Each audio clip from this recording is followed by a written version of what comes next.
ConnectHome Nation, which we announced today, is a really critical step forward. ConnectHome, which was the precursor initiative, was an initiative to connect families who are living in public, Section 8, and multifamily housing across this country, who are some of the poorest families in our nation. We are announcing that initiative is going from 28 cities in ConnectHome to over 100 cities in ConnectHome Nation. And we're going to connect over 350,000 low-income people across this country to the internet in their home.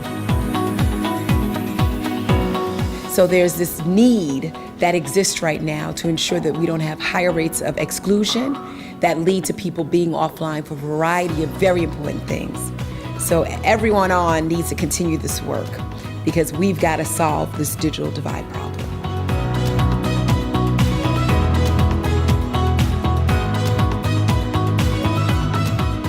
When they got internet service in their home, and within like 30 days, their dad was able to find a better paying job by looking at home at night after his full-time job. For folks who are familiar with ConnectHome, collaboration is key to being successful. This is actually sheer will of a collective group of folks who have an earnest desire to move families and children beyond the digital divide. We care deeply about using technology as a lever to close long-standing equity gaps in our education system, and we believe and have seen evidence that that can happen. You need the internet today to do your homework, to apply for a job, to apply to college, to Skype with your grandchild if they live in a different community, or to access healthcare benefits if you have a chronic illness. Literally, the bootstraps by which people pull themselves up today are digital, and the internet is the way that you access them. There's someone living in a low-income community in Southeast DC who could be the next Sheryl Sandberg, who could create the next Google or the next Microsoft, but won't because they don't have the internet at home and all the opportunity that it brings.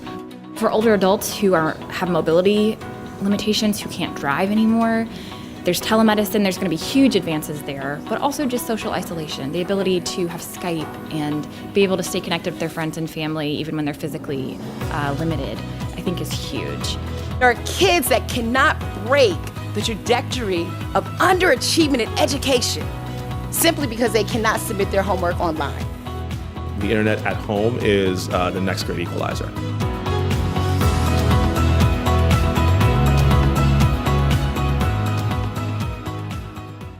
Thank you. My name is Knowledge Hudson. I am from the Housing Authority, City of Pittsburgh. I want to thank you all for taking time to come today to this ConnectHome USA launch.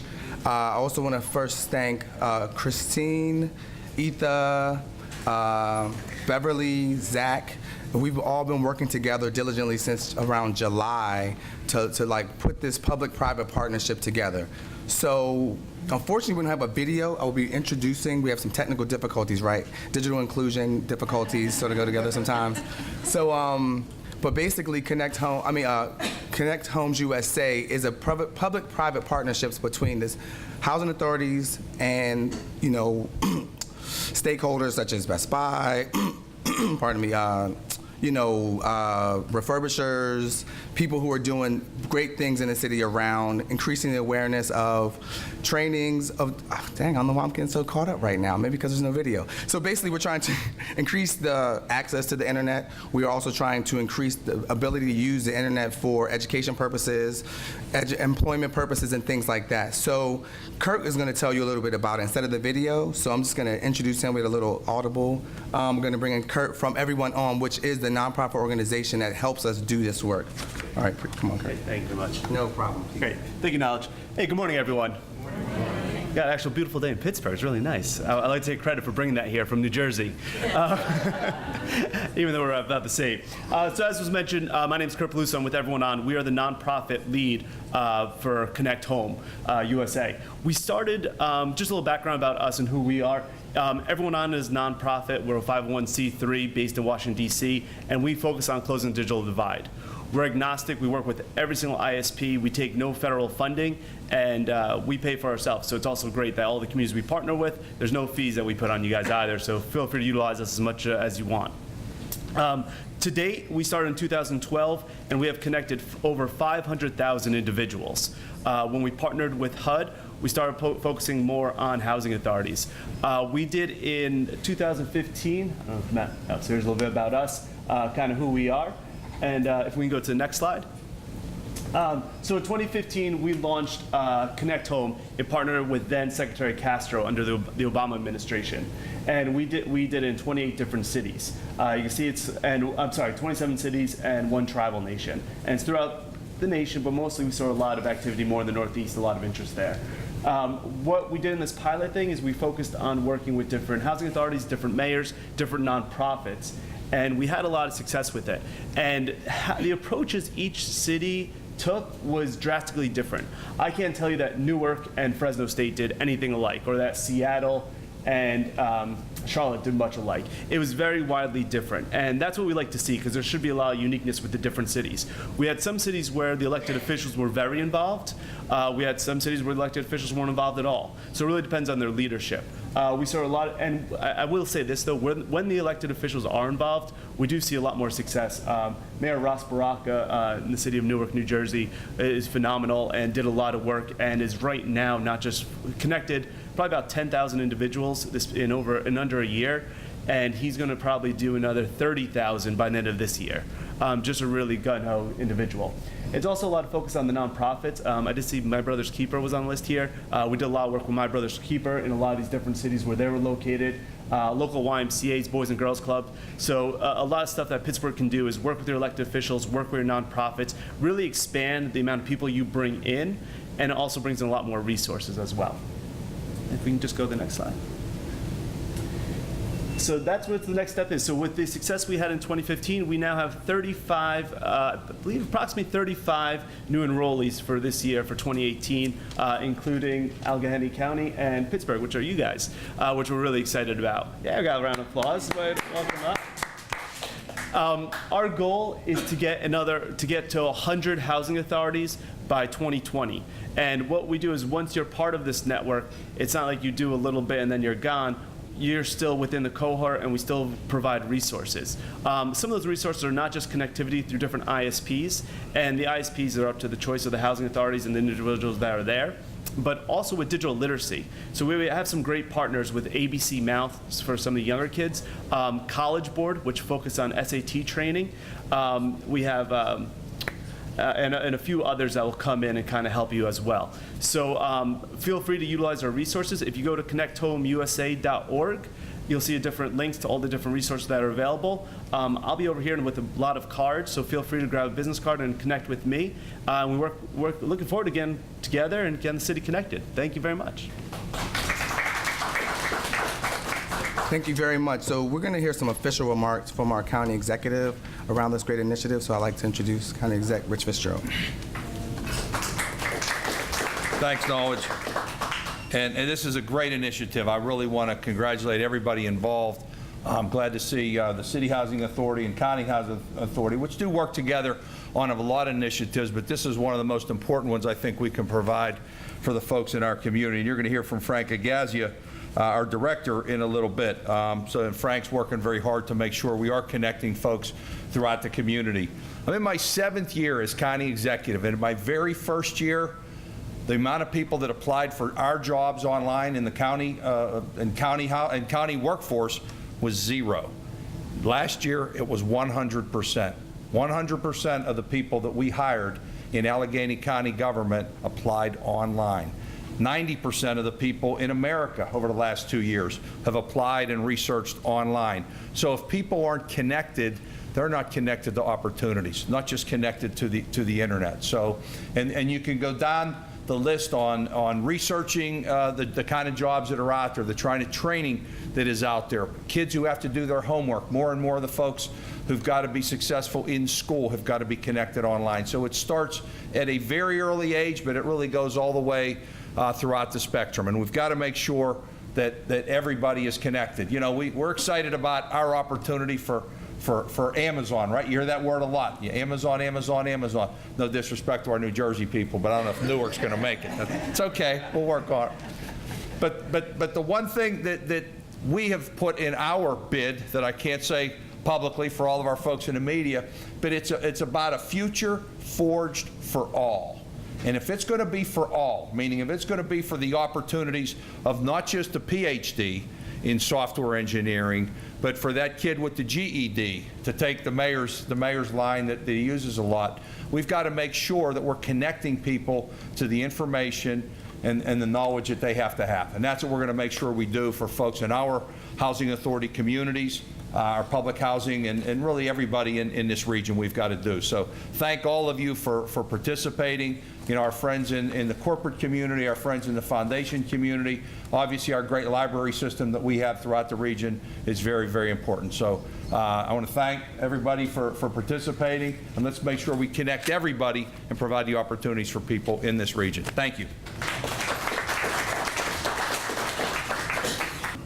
One thing ConnectHome does, it has the ability to reach everyone. And I think that's very important with our communities, our kids. And you know, it's just, you know, we have after-school programs, but again, you know, it's not this program with ConnectHome, it gives us the ability to reach everyone. One other thing it provides our kids in public housing a level playing field. You know, they're going to have the opportunity, you know, to do their homework online. I can't imagine not having the ability to do your homework online. The ConnectHome initiative will increase our residents, our ability, a greater level of success towards self-sufficiency. That's what we want. You know, we want our children, our families to live in public housing, to have that dream to someday be self-sufficient, own their own home, and of course be very successful. We also want our kids in public housing to improve their grades. This is going to do it, as well as have college opportunities. And that's all part of the road to self-sufficiency. We look forward to working on this initiative to provide. We were going to provide space in our community centers for digital literacy classes and training. We think that will be one of our contributions to this effort, is the space that we have in our community centers, and hopefully that we'll have training and classes in our facilities. I'd like to thank all our partners for making this initiative a reality for the residents of Allegheny County. We look forward to working with them on this important initiative in the years to come. Thank you very much.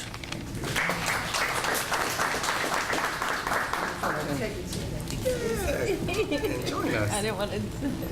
All right, so now we're going to bring in my colleague from the Housing Authority City of Pittsburgh, Michelle Standage, who is the Community Affairs Officer, Chief of Community Affairs. All right? Did I get that right? You got it right?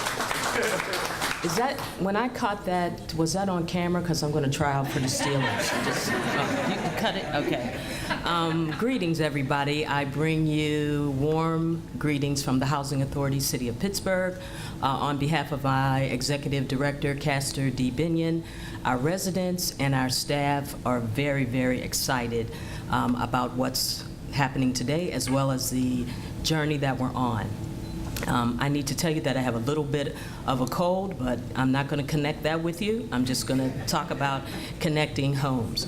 So it's a wonderful, just really robust group of people who got together, creative, innovative. No was not something that they could think about. N-O, that doesn't spell anything for them. They decided that they were going to definitely assist public housing in the city of Pittsburgh and Allegheny County. They were basically going to make sure that the digital divide was closed. And so I thank them, and I think we ought to give everybody, and it's a really robust list of people. If I say everybody, I'll miss somebody, like the Academy Awards, and somebody will be mad. So thank you, everybody. Now, I love it when a good plan comes together, and this is a very, very good plan. If I think about it, I envision some young kid being able to do their homework at home. I see somebody saying, you know what, it's 2 degrees outside, and they're sitting in their house with their lemonade, looking at their computer saying, I'm done with Pittsburgh. I'm going to Florida. I'm going to the Fiji Islands. And they're looking at it right on their computer. So guess what?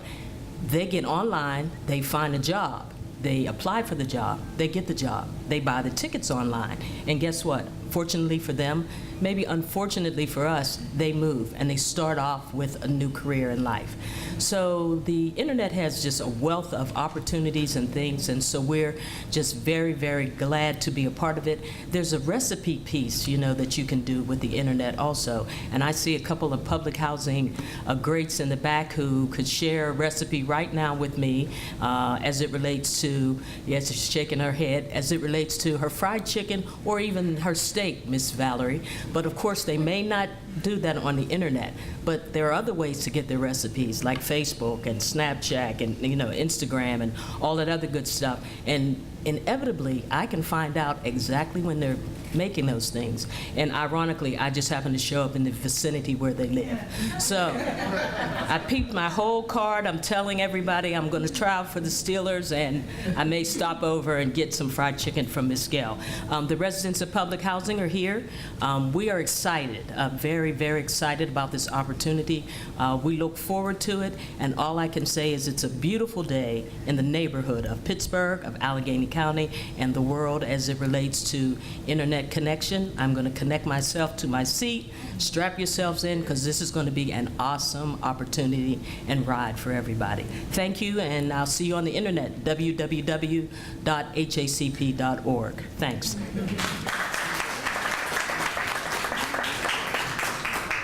So like I said, thank you, Michelle. Like I said a little earlier, there's a lot of great organizations doing wonderful work bridging the digital divide in our city already. So our two housing authorities in the city of Pittsburgh will be working together to bring these great folks, as well as the slew of others who may not be here today, to have impact in the residents who are receiving public dollars, public assistance. So I'm going to just bring representation, or representatives of each of these organizations. So I'll start with the Carnegie Library since we're here. So we're going to bring in someone from the Carnegie Library. Hi, everybody. My name is Toby Greenwalt. I'm Director of Digital Strategy here at the library. And thank you so much for coming to the Hill District. It's really wonderful to see so many of you in our space. I like to think of the library as a force multiplier for impact among our community partners. We partner with dozens of or hundreds of organizations throughout the city. And I always like to think every time we do, we're able to lift up those efforts a little bit more. But that's a two-way street. Every organization we work with also serves to lift up our efforts. So it's so great to see how many different groups are here and how many of us are sort of working together to lift up one another. Because after all, there's no magic formula to solving the digital divide. Any effort to improve digital access has to address really three important factors. There's the hardware question, so the devices that are out there, the bandwidth question, so access to the internet, and then the training and knowledge that comes with using each and being, affecting positive change in that space. With its 19 locations throughout the city, Carnegie Library is uniquely poised to address digital inclusion efforts for learners from all backgrounds, abilities, and ages. The library continues to make great strides in all three areas, all in service of its mission of engaging the community in literacy and learning. This has been a central function of the library ever since it first started offering public computers in 1994. And here are just a few ways in which CLP contributes to a digitally fluent community. What do I have up here? So you can see some numbers up here. On the hardware and bandwidth front, access to the internet functions as one of CLP's primary services. In 2017 alone, the library's had over 500,000 logins to public PCs and over 400,000 connections to our wireless network. All told, users spent over 78 million minutes online at the library, which if you add that up, carry the 6, that's a little over 148 years. It's a lot of time on the internet. Instruction to our public is provided across the organization through over 2,000 technology classes held each year. Recent offerings have included an incredibly popular series on how to create work in the gig economy using services like Etsy, Uber, Airbnb. Each of these offerings also offered childcare services for those who had little ones. Beyond that, every location features expert staff offering one-on-one instruction by appointment. We're also offering access to lynda.com, which is a full platform offering video trainings on a whole variety of software topics. And on that front, we also have a brand new offering that I'm really excited to roll out. And if we can click over. Yes. Oh, we missed it. The newest offering we have is called digitallearn.org, which is a tool similar to Lynda, but it's targeted at introductory level computer users. Digital Learn, similar to Lynda, offers bite-sized video trainings for people just getting started with computers and helping to make things like online job searching, resume creation, and computer security much more accessible to people who are less tech confident. These trainings are also available in Spanish, so we're also doing what we can to address the language gap. We're really excited to roll this out, and we can't wait to see how people make use of the tool. Throughout all of this, Carnegie Library of Pittsburgh is continuing to evolve in its efforts to connect Pittsburgh to the web. We can't wait to keep evolving and working with all of our wonderful partners to make things more digitally inclusive. Thank you.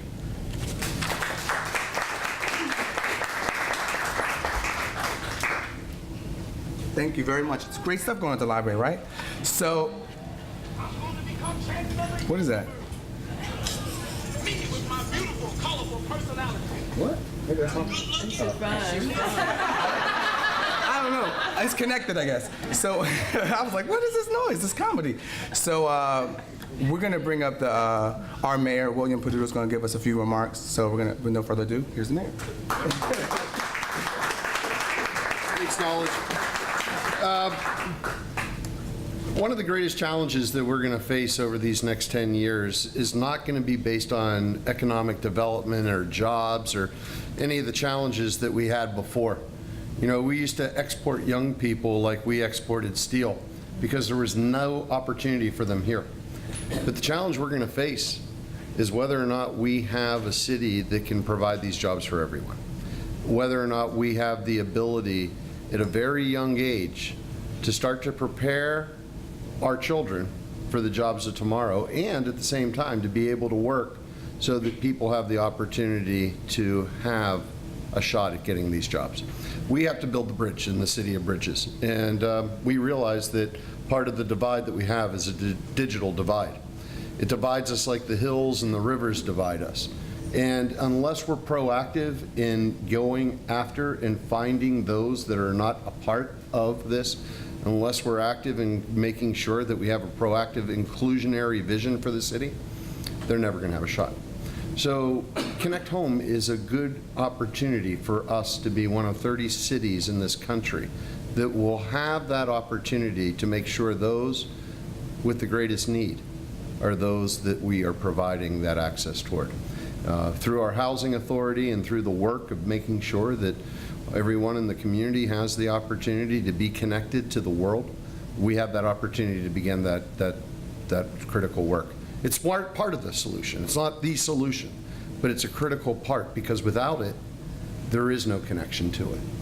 You know, it's kind of interesting because you think about what's happening around this country, and you look at places throughout this country that are concerned about the future, that feel that there's no place for me in tomorrow.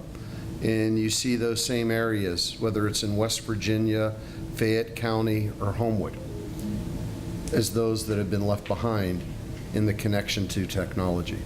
So we're fortunate in Pittsburgh to be able to get this critical step taken care of. Another group, individuals that we need to look at are seniors, and understanding that for so many seniors, the internet is nothing more than what they hear about on TV.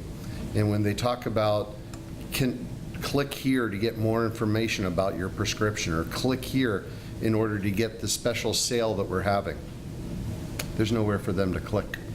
And as we work in order to be able to bridge this within our own housing authority, we need to concentrate on them as well. I can tell you firsthand, we started a program within our senior centers to introduce the internet to seniors.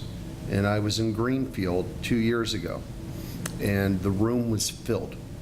Every seat and every computer was taken. And it was day one.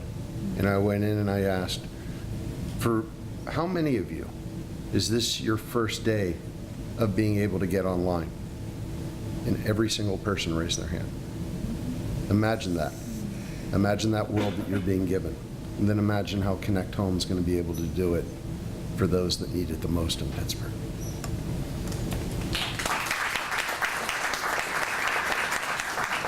Wonderful. Thank you, Mayor. So we're going to pivot back into some of our service providers. I'm going to bring up some representation of Computer Reach.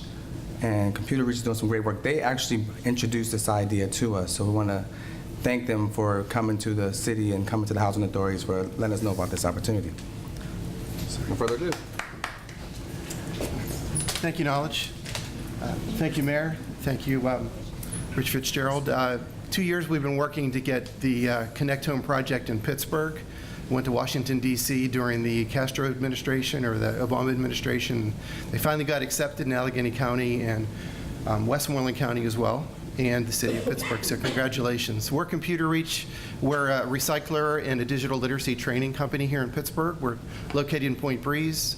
We're in 33 countries around the world, 29 states, and we're proud to provide computers to people that take computer camps at the libraries and at the Housing Authority Center. So if your residents, Section 8 HUD housing, complete a camp, it's 4 2-hour sessions, 8 hours of camp, the HUD and Section 8 residents will be able to go home with a free computer. So we're pleased to do that. If you go to the next slide. This is we thank Pittsburgh, the Pittsburgh Foundation and PNC Bank for supporting the cost of the computers and the training. We have many of our 11 teachers here today in the audience, so thank you very much. We're glad to be a provider, and thank everyone on .org for organizing all this. Thank you. I'd like to introduce my teacher, one of my teachers, Jerry. He can tell you about how we do digital literacy training here in Pittsburgh.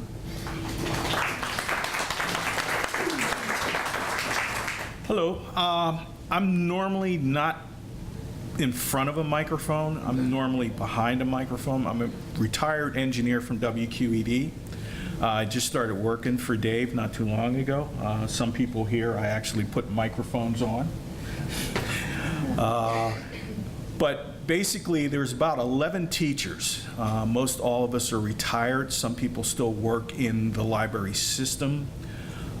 We teach, as Dave said, people the basic aspects about computers, how to assemble them, how to use the World Wide Web. We also include some aspects of teaching them about security, which is something I haven't heard anybody talk about here today. Security on the internet and security with their computer, because those things are very, very, very important, especially nowadays with identity theft, okay? So that's one of the things we teach. We teach about email, we teach about web security, we teach different aspects of how to do things on the internet in approximately 4 2-hour classes. And like I said, there's 11 teachers. We're always looking for more teachers. It's a little easier when you're retired because you have the free time, but we also do other things with computers and do other things with the people in classes. So that's basically it. Computer Reach and teaching people how to use the computers. Thank you.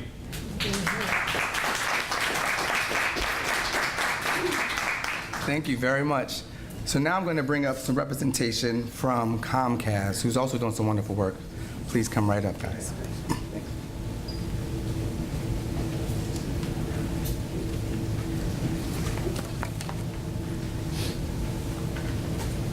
Morning. My name is Mark DePretis, and I'm the Director of Government and External Affairs for Comcast. I've been there 39 years. And I can tell you, it's very exciting when I go to work because, think about it, I mean, look at the cool things we have, right? We have the latest technology, we have great programming, we have just fun things to do at work. But I can tell you, it's not those things that bring me to work, it's programs like I'm going to talk about a little bit today. In 2011, Comcast launched a program called Internet Essentials. Hopefully all of you have heard about it, and if you haven't, you'll be asking me for more information, I'm sure, when this is over. But in 2011, we thought we solved the problem of conquering the digital divide. And I can tell you, in quoting the mayor, it's appropriate that he's here today, he said, if it's not for all of us, it's not for us. And when he launched the Pittsburgh's Innovation Inclusion Roadmap, one of the 6 items, actually with the top of the 6 items, were addressing the digital divide. And he was exactly right. You can't apply for jobs. You can't contact your family on Facebook. You can't maybe get your groceries, and if you don't have the ability to get out and they can have a delivery, you can't do any of this stuff. The applying for jobs, as County Executive Fitzgerald said, is difficult. At Comcast, we only accept applications online. So walking to our facilities doesn't provide an option for you. So we thought we'd solve the problem. We launched this program in 2011 for $9.95 a month. Students that receive free reduced lunch are able to get onto the internet. It's going to solve the problem. Then we found out a lot bigger audience than that, right? So we expanded it to reduced and free lunch, and that gave a lot more opportunity out there. Then all of a sudden we got feedback and said, there's a little bit of a problem, my credit's not that great. So then we introduced that there's not going to be any credit check, and that helped some more people on. And guess what? Then there's some people that say, but I owe you a little money from the past. So what are we going to do about that? So Comcast continues to evolve this program and revisiting. And I'm happy to say in late of 2016, we opened it up to HUD housing, HUD-assisted housing. So with this program from Comcast, if you live in HUD-assisted housing, it could be a Section 8 housing, but as long as you receive assistance for it, and you're a student that receives free or reduced lunch, and if you happen to be in a school that is over 60% of the students receive free and reduced lunch, we open it up to the entire school. So you could just be over that line where you don't qualify, or maybe you have some other financial troubles where you make enough money but you don't qualify for free and reduced lunch. No longer a problem if you're in a school that receives free and reduced lunch opportunities. So like I said, there's no credit check. It's $9.95. We don't charge you for the installation. There's no contract, so if months later you decide you don't want it anymore, it ends for you. And then we also realize that in today's world, not everyone works at a desktop. So how important is it that you're able to be mobile with your service too? So we worked with the city of Pittsburgh, and we put Wi-Fi in 23 of their community centers and senior centers. We also added outdoor hotspots, 2,800 in the county and over 300 in the city. So now you can take your internet connection that we're providing to you in your house, and we also provide free Wi-Fi there also, so you're not tied to your computer. You can use it on your mobile devices or tablets. But now you can take it out, whether it's to a center, you can take it out to a hotspot, and you can still have that same connectivity. And I may not have mentioned that $9.95 never increases. As long as you stay on the program, it continues to be $9.95. We knew that back balance was a little bit of a problem, so we offer amnesty. We don't want that to be the reason that you don't or you can't have access to the internet. So if you owe us money that's over a year old, we forgive that, and we welcome you back as a customer.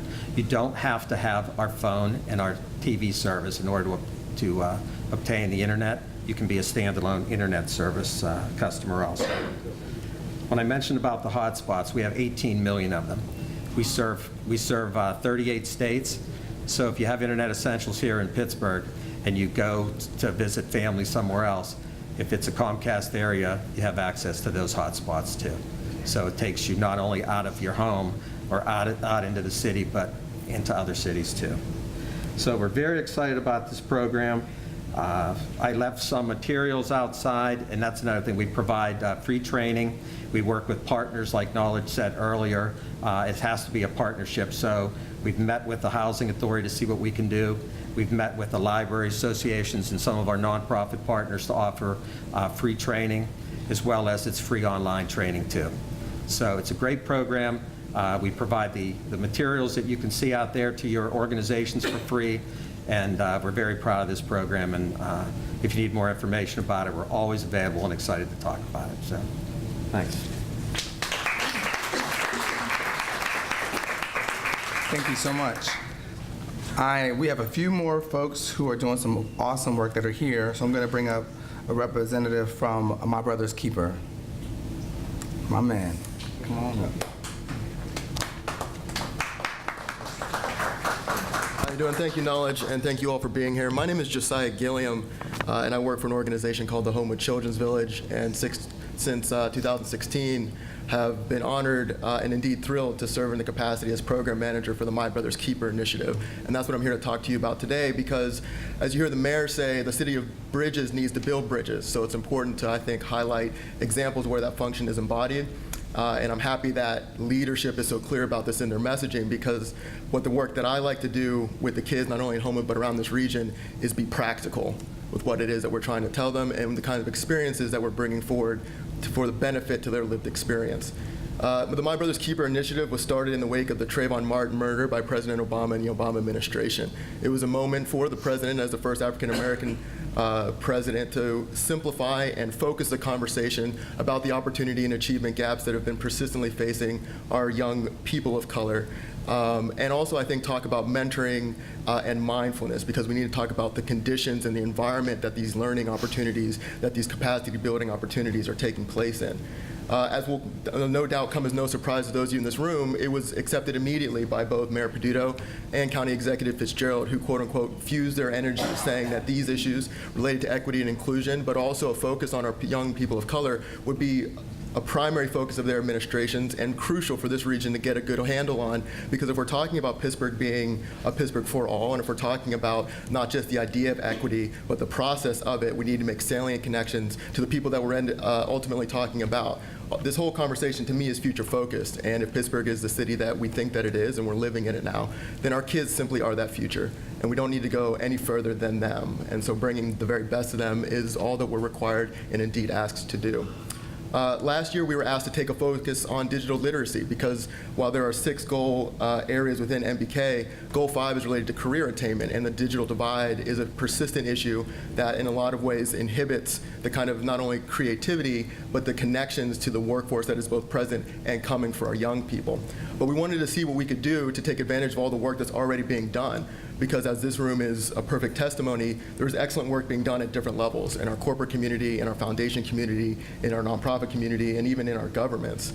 So what we wanted to do was bring an experience that was informed directly by the youth. So we engaged with them directly, meetings all across this region with young men and boys of color, talking with them what they understand, or asking them what they understand about digital literacy, what's interesting to them in terms of programming, what kind of careers they might be interested in, and just really getting to know and love on them. We paid these young men for their time, because it's important to bring value in more ways than just one. And then we offered these young men the ability to become trained facilitators for the ongoing meetings. So they had an ability to become skilled practitioners and engage their peers around the region. We took those recommendations and what they told us and developed a process by which we would have folks come into the Digital Literacy Collaborative with a partnership already identified. Because a lot of what happens is people start competing for the dollars that are available, or maybe just want to look the most attractive to whatever the experience may be. But we wanted to incentivize collaboration, because that bridge building needs to be woven into everything that we do. And because our kids are watching, we wanted to make sure we as adults, and myself as an adult, was walking the walk as far as it came to that. So it ended up being 10 organizations that worked with themselves, worked with the Urban Kind Institute, and worked with these same young men, refining their programmatic ideas, seeing what worked, what didn't work, and coming to a better understanding not only of what they could deliver, but what kind of experience they could provide that would be meaningful for these young people. Computer Reach is an example of one of the folks that joined us, as well as CCAC Homewood, YMCA, and 7 others from around the county, because our young people are looking for opportunities no matter where you look, right?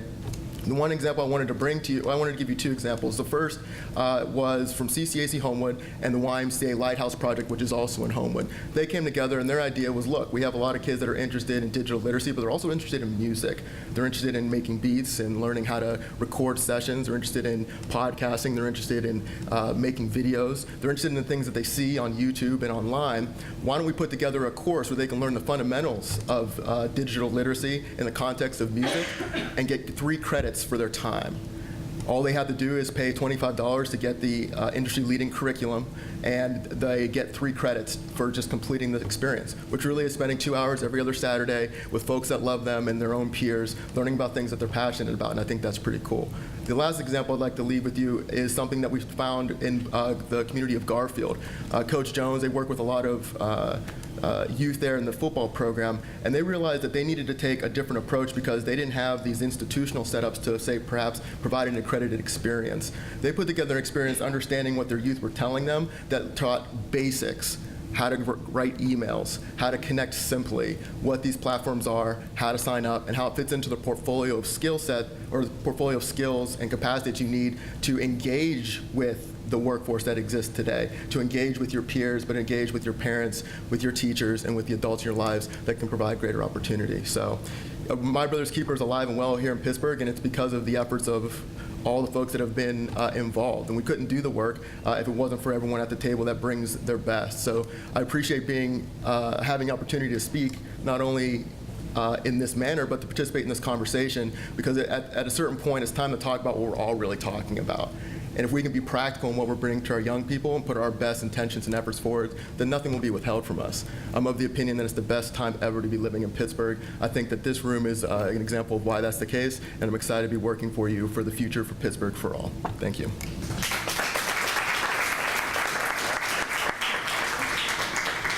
Some amazing stuff happening, right, guys? Okay, this mic's not, okay, this is rigged up.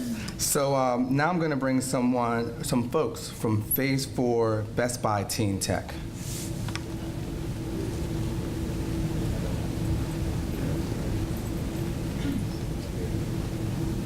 Hi, good morning. Really nice to be here. It's very exciting, and I see a lot of familiar faces, which is nice to reconnect with folks. My name is Terry Sweeker-Reed, and I'm the founder, president, and CEO of Phase 4 Learning Center. If any of you have heard of Phase 4, we are the largest private school in Western Pennsylvania to serve at-risk youth and at-risk individuals for high school diploma completion, digital skills training, connecting people to the workforce, all types of employment. And it's been extremely, extremely beneficial for the communities and very rewarding for those of us who work in Phase 4. I don't know, oh, behind me. Yeah, there's a picture of one of our graduations. We have a 98% high school graduation rate, and as I said, we've worked with over 15,000 individuals so far. We're from here to Philadelphia. But our corporate office, when I founded Phase 4, is here in Pittsburgh. Naturally, it's a great fit, and it's where we need to be. And what is important about Pittsburgh is we're changing, and as everyone who's spoken before me and what County Executive Fitzgerald has said and Mayor Peduto, the region is really embracing this opportunity to reach out and connect everyone through technology, because if we're not all connected, no one's connected, right? So that's the goal. So I want to introduce to you a gentleman who's working with me. His name is Arwen McKinnon. Some of you may know Arwen. Phase 4 recently was chosen by Best Buy. You all have heard of Best Buy, right? Okay, Best Buy is a leader in technology and known internationally. But they also have another commitment. Other than the stores that they have what they call Best Buy Teen Tech Centers. They started with 8 in the country, and they're going to open another 8 Teen Tech Centers. And Arwen is going to explain to you what these Teen Tech Centers will mean to this region. But let me tell you one thing.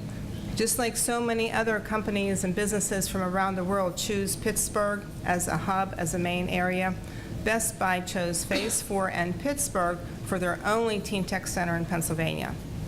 So on April 25th, we'll be having a grand opening. We're going to be located on Centre Avenue, and it's a really exciting time for Best Buy, for Phase 4, as well as for this community. We're really embracing this, and we're looking forward to partnering with everyone who's involved. So I'll introduce Arwen McKinnon, and we'll explain a little bit about Best Buy and the Teen Tech Center, and thank you so very much. Okay.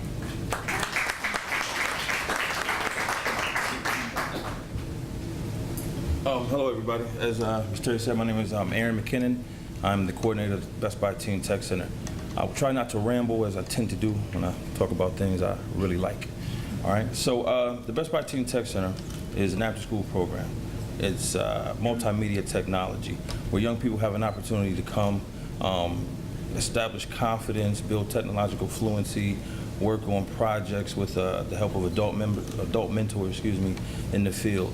There's a full music studio, film production room, maker space, you name it, photography. It's free, it's after school. And That's pretty much it. If you have any questions, I'll be outside. It's a really great opportunity to connect different programs, young people, to industry, mentors, and most importantly, the part I like is we all have fun while we do this stuff. So with that being said, thank you.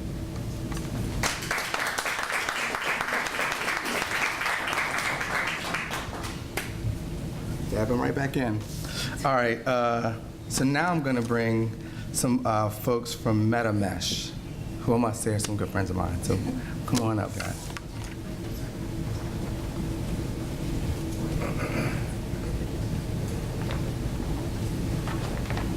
Hello. He says that because he's on our board of directors. I have a PowerPoint, but I don't. Okay. All the things are gone. I'm Becky Zadel. I'm the director of outreach for MetaMesh, and this is Adam Longwell. He's our XO, basically. We wear many hats. MetaMesh was founded in 2012, and we transitioned into a 501c3 nonprofit organization in late 2015. We've changed a great deal since we were founded, but our ultimate goal has always been the same: to bridge the digital divide in Pittsburgh. We build community wireless networks using mesh networking technology, all of which are part of the broader PitMesh neighborhood. I have no idea what's going on with that. Just ignore it. We are based out of the Allentown neighborhood in Pittsburgh, and we are a member of the Work Hard Pittsburgh co-working space. We have a small but proud team, and we are governed by a board of directors, of which Knowledge is a member. We help communities build affordable and sustainable public Wi-Fi networks. We also seek out novel projects like community gardens, rec centers, and experimental sensor networks, and connect them with free internet access provided by our partner ISP, Kinber. However, our talents and services transcend the borders of the Three Rivers. We can actually go anywhere else our services and knowledge are needed. We even supplied mesh Wi-Fi routers to Puerto Rico to assist them in the recovery efforts after the recent hurricane. Currently, PitMesh is comprised of over 64 access points across the city. Generally, anyone can access free public Wi-Fi in the neighborhoods of Allentown, Braddock, and parts of the Hill District. So our latest project, which we call a snapshot of inequality, access to the internet is absolutely vital, as all you guys have talked about thus far. The technology is used for everything from online banking to using government services, applying for jobs, completing homework. Actually, across the United States, there are more than 5 million students actually, that lack internet access, but 7 out of 10 teachers assign homework that requires the internet. The people of Pittsburgh are no different, and yet we have some of the worst internet access rates in the country. 2015 American Community Survey, also known as the ACS, found that 30.1% of Pittsburghers don't have access to the internet at home. And the percentage for those in public housing is way over 35%. While swimming in the depths of statistical data, I found that there were 3 major problems with the census when it came to Pittsburgh. First, racial and ethnic minorities and those living in poverty were continually underrepresented. Second, the ACS now provides community-wide information on household internet for places, aka populations above 50,000, but it does not provide information at the tract or neighborhood level. So for now, the ACS tells us that about a third of Pittsburghers don't have access to the internet, but can't tell us which neighborhoods are worst off, or even the best off. And lastly, as a result of the above, data from communities such as here in Pittsburgh, such as the Hilltop, Homewood, and the Hill District are kind of locked in with Fox Chapel, Mount Lebo, and Lawrenceville. The current administration, this presidency, is actually threatening to cut funding for the census, making those problems even worse for future federal surveys. MetaMesh has been talking to the City of Pittsburgh officials who are relying on the same incomplete data. It's somewhat easy to designate X neighborhood as rich and this neighborhood as poor, but it is much more difficult to see where public Wi-Fi is most needed. Still more in areas where public Wi-Fi would have the most impact. What we need is more complete information, preferably at the tract or neighborhood level, about broadband exclusion in Pittsburgh's developing neighborhoods, so we know how to best target our efforts. Well, if you want something done, you've got to do it yourself, right? MetaMesh has applied for a grant to be used in the design and execution of a Pittsburgh-specific internet access survey at the tract level, which has never been available to us. Cincinnati is the only city, I think, that has done it. The result of this survey would then be used by both MetaMesh and the city officials in order to focus public Wi-Fi deployment based on need and impact. Lastly, this was just announced yesterday. It was announced that MetaMesh is one of the 8 organizations selected to be in this year's cohort of Pittsburgh Lab. This city-led program aims to connect startups with local authorities and the city of Pittsburgh to test services and products in a real-world environment. MetaMesh has been given the opportunity to expand the area it can service with its own bandwidth by partnering with the HACP. We will use the small group of HACP rooftops to relay signal further out, and in exchange, MetaMesh will provide areas that HACP residents frequent near those chosen facilities. That's all I've got today. Thanks for listening, and we had contact information up there, but we have cards that we can give you. If you have any questions, please let us know.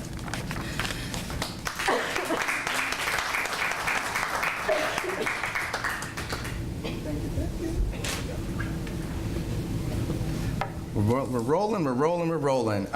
So now we are going to hear from some of our residents from the Allegheny County Housing Authority, as well as from the Housing Authority City of Pittsburgh.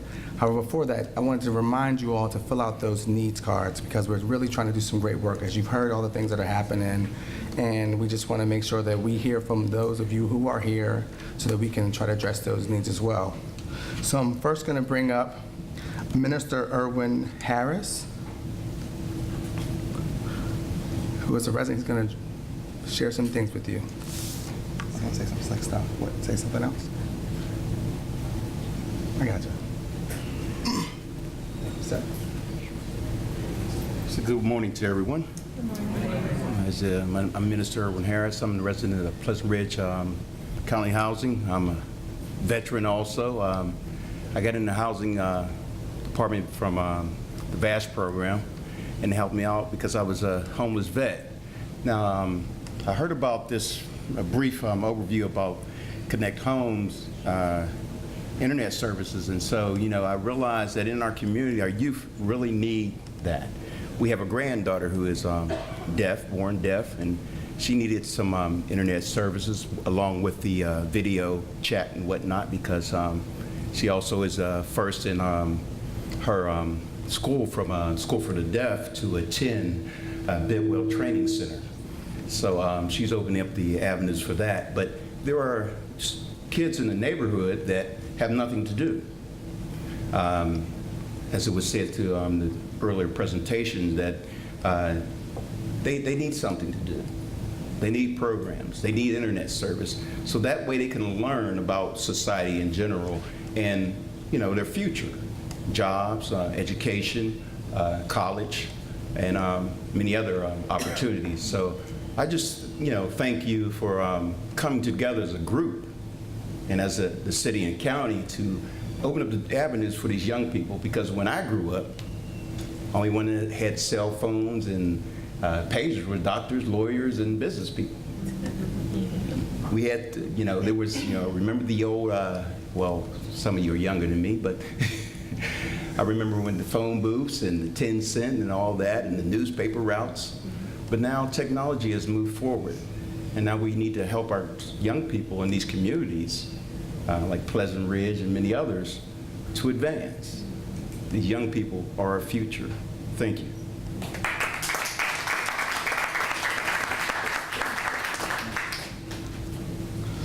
All right, so now I'm going to introduce our next resident, Janet Evans.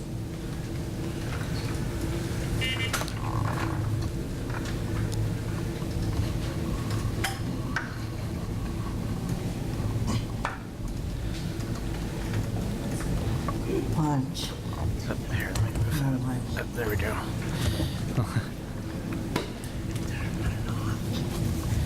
Okay. Hello, everyone.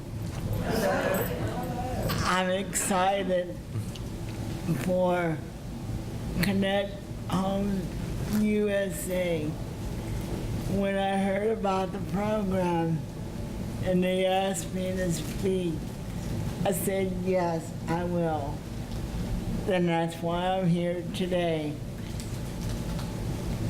I live in the Housing Authority of Pittsburgh, the city of Pittsburgh, and I also serve as Vice Commissioner on the Board of Directors here in Pittsburgh.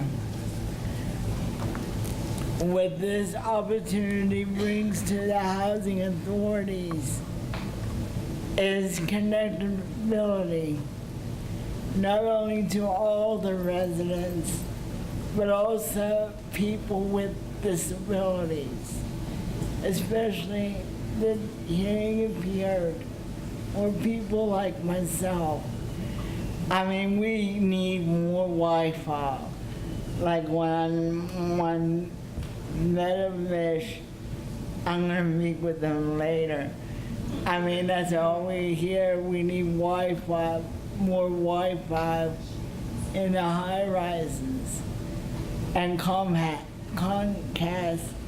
has a wonderful program for the seniors, and as well as the Housing Authority has what they have, mobile labs, and the seniors love that. So anyways, I love all these opportunities and all the groups that are participating in this. So thank you.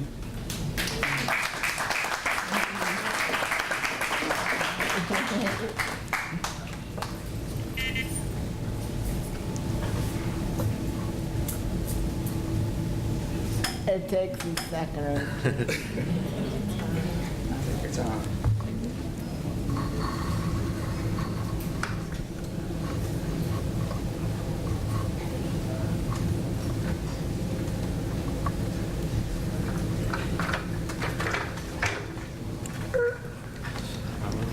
So, once again, I want to just thank you all for being here with us. Wow, okay, let's move back. And I also want to give a special thanks to the coalition workers, people who've been doing the work. So there's Etha Zhao, they're in the hallway, Christine Marty, as well as Beverly Moore, who's not here, from the Allegheny County Housing Authority, and Zach Lepley, and myself. So we've been, like I said in the beginning, we've been really working to connect the dots. And moving forward, the way this is going to go is that we'll continue to work, and we will try to connect with all these programs that you've heard from and try to connect those opportunities to the residents in public housing throughout Allegheny County and the city of Pittsburgh. So if you hear of any other opportunities, please feel free to give us a call or reach out to us. I can give you my contact information afterwards. And once again, please fill out those contact cards. And it's our goal to stay connected and to increase the opportunity for residents to do the very same thing. Thank you very much.